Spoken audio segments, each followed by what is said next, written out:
Hi friends, welcome back to Kondapalli బొమ్మ multiple videos. ఈరోజు నేను వీడియో తీయడానికి కారణము మా వారు కోళ్ళ కోసం బోన్ తయారు చేసాడండి. అది మీకు చూపిద్దామని వీడియో చేస్తున్నాను. చూడండి ఎంత బాగా చేశారో. చెక్కలతోటి చుట్టూ జాలి కొట్టేశారండి. మొన్న మా ఊరు వెళ్ళినప్పుడు కోళ్ళు తీసుకొచ్చామండి. ఎక్కడ ఉంచాలని ఆలోచించి ఇట్లా తయారు చేసామన్నమాట.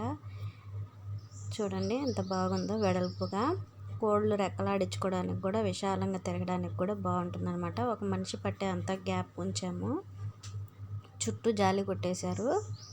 దీనికోసం మా వారు చాలా కష్టపడ్డారండి. మీకు ఈ వీడియో నచ్చినట్టయితే, ఈ బోన్ తయారు చేయడం అనేది నచ్చినట్టయితే లైక్ చేయండి, షేర్ చేయండి, సబ్స్క్రైబ్ చేసుకోండి. కామెంట్ రూపంలో కూడా చెప్పండి ఎలా చేశారనేది.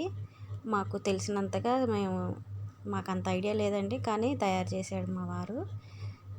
చూడండి ఎంత బాగుందో. తెలియకుండానే చేశాడు బోన్ అనేది. ఇవేనండి మేము తీసుకొచ్చిన ఊరి నుంచి కోళ్ళని తీసుకొచ్చామన్నా కదా, ఇవే 2 పెట్టలు 2 పుంజులు అనమాట. చూడండి ఇవేనండి. Thank you for watching.